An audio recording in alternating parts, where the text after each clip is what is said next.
Setembro, um mês antes de outubro e um mês depois de agosto. Um mês praticamente normal, mas que nos últimos anos nós atribuímos novos significados para ele. Desde uma pseudo-preocupação com a saúde dos nossos jovens, até um desafio mundial de privação da masturbação, o mês de setembro vem nos mostrando coisas que nós, seres humanos, já demonstramos há muitos anos. Nós somos hipócritas. Olá, para você que não me conhece, meu nome é Lucas, e para você que me conhece, meu nome também continua sendo Lucas. Esse é o meu primeiro podcast, se você está ouvindo, esse é o podcast piloto, um podcast ainda sem nome, e nesse episódio de hoje, no dia 1º de setembro de 2020, tem alguns assuntos que eu acho que são necessários para serem discutidos, que são assuntos que vão ser muito debatidos durante todo esse mês de setembro, que é o NoFap September e o Setembro Amarelo. Caso você não saiba, o Setembro Amarelo é um projeto que nasceu nos Estados Unidos ainda na década de 90, logo após a morte do jovem Mike, que acabou por tirar a própria vida. No seu funeral, seus amigos escreveram a frase "Se precisar, peça ajuda" em vários cartões amarelos. Desde então, vários jovens passaram a usar esses cartões amarelos para pedir ajuda às pessoas mais próximas. E em 2003, a OMS instituiu que no dia 10 de setembro seria o Dia Mundial da Prevenção de Suicídio. Anos e anos se passaram e esse projeto naturalmente chegou ao Brasil e se aprimorou até chegar à forma que a gente conhece hoje, que é o Setembro Amarelo. Com o apoio de vários centros de apoio psicológico, esse projeto foi se popularizando, principalmente entre os jovens, porque através desse projeto eles conseguiam achar apoio em meio a tanto caos. O tempo foi se passando e esse projeto invadiu não apenas escolas, universidades, rodas de amigos, mas principalmente as redes sociais. Em todas as redes houve uma grande comoção entre os usuários que, levados pela emoção, começaram a se oferecer como apoio psicológico para pessoas desconhecidas. Além desse apoio voluntário, muitas pessoas começaram a criar texto, vídeos, imagens com essa temática, esperando de alguma forma apoiar aqueles que estivessem passando por pensamentos suicidas. Parece uma atitude louvável, né? Mas então, nem tudo é tão belo quanto parece. Além da falta de preparo desses internautas em lidar com situações delicadas, esses voluntários começaram a atrapalhar o trabalho de profissionais da saúde.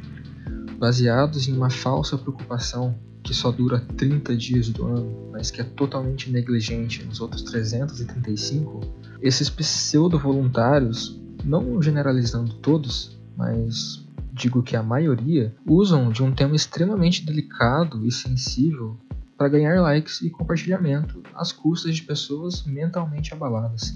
Essas pessoas não precisam do seu texto falando sobre os motivos pelos quais elas precisam estar vivas. Essas pessoas não precisam do seu "não fique triste", tampouco precisam do seu "Deus te abençoe". Essas pessoas precisam, exclusivamente, principalmente, elas precisam de ajuda profissional.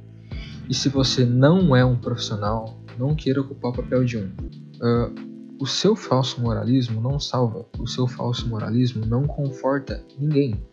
O seu falso moralismo apenas faz com que pessoas debilitadas acreditem em um discurso vazio e totalmente irresponsável. O filósofo absurdista Albert Camus, em seu livro O Mito de Sísifo, nos joga um balde de água fria logo nas primeiras linhas, ao dizer que só existe um problema filosófico realmente sério, e este é o suicídio. Julgar se a vida vale ou não vale a pena ser vivida é responder à questão fundamental da filosofia. O suicídio, portanto, para Camus, não é apenas uma questão bioquímica sobre as nossas sinapses cerebrais, não, mas, sobretudo, uma questão filosófica. Uma palavra mal falada, um conselho mal dado, uma opinião não requisitada tem poder de dar ao suicida o último empurrão que falta para que ele tire a própria vida. O seu achismo sobre o sentido da vida diz respeito somente à sua concepção de sentido da vida. O que lhe é conveniente e suficiente para permanecer vivo, de nada serve para o outro. A pessoa que está no estado depressivo, onde pensa em suicídio, ela não está apenas triste. Ela está em críticos níveis preocupantes de estado de depressão e de vazio existencial. Se você que está ouvindo realmente se importa com essas pessoas, realmente acha que a vida delas vale a pena ser vivida e que tem um mínimo de empatia por elas, seja o mínimo responsável e se ofereça como um ombro amigo, um bom ouvinte, uma pessoa que estará ali para oferecer apoio e não para oferecer uma solução. Não seja prepotente ao achar que suas palavras servirão de remédio para os problemas alheios. Seja humilde e compreensível bastante para saber que seu papel não é de oferecer solução, mas sim, unicamente, exclusivamente, de oferecer apoio. Outro movimento igualmente grande na internet, que cresceu absurdamente nos últimos anos, é o NoFap September. Esse movimento se resume em um desafio onde os usuários, de esmagadora maioria homens, tentam passar todo o mês de setembro sem se masturbar, sem assistir pornografia e sem receber qualquer tipo de estímulo sexual.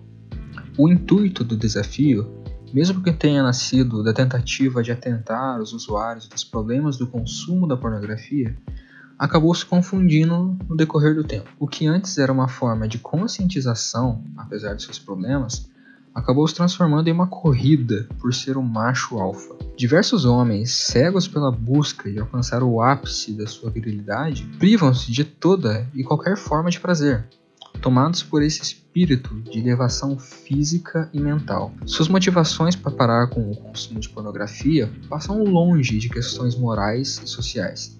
Eles apenas querem ser mais viris. Os problemas reais do mundo da pornografia, tais como abuso, mercantilização do prazer, pedofilia, misoginia, estupro, deturpação da imagem da mulher, objetificação da mulher e do homem negro, acabam sendo temas suprimidos e esquecidos por esses homens, que são sexualmente mal resolvidos. O produto da indústria pornográfica é o corpo da mulher. Mesmo a pornografia sendo consumida igualmente nos dias de hoje por homens e mulheres, o corpo feminino continua sendo a sua principal commodity. Mas essas questões, mesmo que urgentes, são omitidas. Afinal, para eles, não são questões importantes para a sua virilidade. Dentre os supostos benefícios do NoFap, catalogados por esses mesmos homens adeptos, se encontram engrossamento da voz, energia física e mental, aumento da testosterona, atração de mulheres e, para mim, o mais alarmante, ser um macho alfa. E as concepções de macho alfa, dessa masculinidade absoluta, inabalável, vêm intrinsecamente ligadas a comportamentos tóxicos e de superioridade sexual. Homens se unem para serem mais homens, reforçando estereótipos e fatos sociais já datados. Qualquer traço de feminilidade devem ser apagados, desde roupas, aparência física, discursos, até comportamentos e formas de pensar. Esse culto ao másculo, a abjeção ao que é feminino e o saudosismo à virilidade clássica são os elementos de uma somatória que resulta em uma geração de garotos que veem nas mulheres apenas um objeto de sexo. A mulher é designada apenas à função de satisfazê-lo sexualmente, enquanto todas as esferas que são próprias do amor são designadas a outros homens igualmente problemáticos. Nas palavras da filósofa e feminista Marilyn Frye, dizer que um homem é heterossexual implica somente que ele mantém relações sexuais exclusivamente com o sexo oposto, ou seja, mulheres. Tudo ou quase tudo que é próprio do amor, a maioria dos homens héteros reservam exclusivamente para outros homens. As pessoas que eles admiram, as pessoas que eles respeitam, adoram, veneram, honram, quem eles imitam, idolatram e com quem criam vínculos mais profundos. A quem estão dispostos a ensinar e com quem estão dispostos a aprender. Aqueles cujo respeito, admiração, reconhecimento, honra, reverência e amor eles desejam. Estes são, em sua maioria esmagadora, outros homens. Em suas relações com mulheres, o que é visto como respeito é gentileza, generosidade ou paternalismo. O que é visto como honra é a colocação da mulher em uma redoma. Das mulheres, eles querem a devoção, servitude e sexo. A cultura heterossexual masculina é homoafetiva. Ela cultiva o amor entre os próprios homens. O intuito do NoFap, mesmo que tenha sido primordialmente bom, acabou desembocando nas mãos de incels, de MGTOWs, que utilizam desse movimento para disseminar sua cultura de masculinidade intocável, inabalável e absoluta. A maioria dos adeptos do NoFap September são apenas pessoas seguindo o meme, sem noção dos reais motivos pelos quais eles mesmos estão fazendo isso. Assuntos como sexualidade, sentimentos, vício em pornografia e convívio saudável entre homens e mulheres são totalmente sobrepostos por um meme e uma cultura que dissemina valores ultrapassados e ódio contra as mulheres. O mês de setembro, que outrora era apenas um mês qualquer, se tornou, ao longo do tempo, o mês onde a hipocrisia é protagonista. De um lado, vemos pessoas fingindo se importar com a saúde mental alheia, e de outra, vemos milhares de garotos se privando sexualmente. Tudo em nome de um meme. Tudo em nome de um entretenimento barato e sem fundamento. O nosso papel, nesse cenário totalmente problemático, é termos humildade o bastante para ouvir outras pessoas e aprendermos com elas. É de nós nos oferecermos como ombro amigo àqueles que precisam, de nos libertarmos das amarras sexuais e principalmente comportamentais que nos foram impostas desde o primeiro dia das nossas vidas. Bom, chegamos ao fim desse primeiro, e não sei se terá continuação, mas desse primeiro episódio do podcast.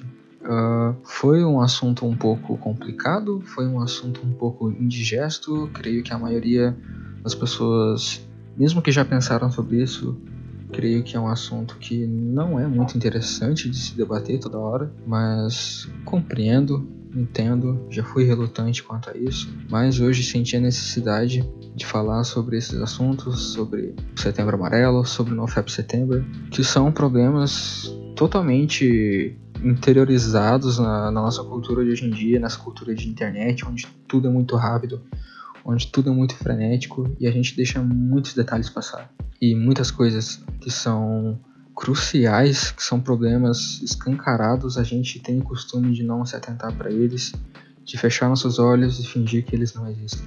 Mas se esse podcast ajudou pelo menos uma pessoa a pensar um pouquinho fora da caixa, o objetivo já foi cumprido. E é isso.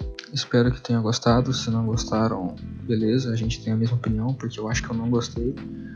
Mas é isso. Se tiver continuação, espero vocês na próxima e muito obrigado.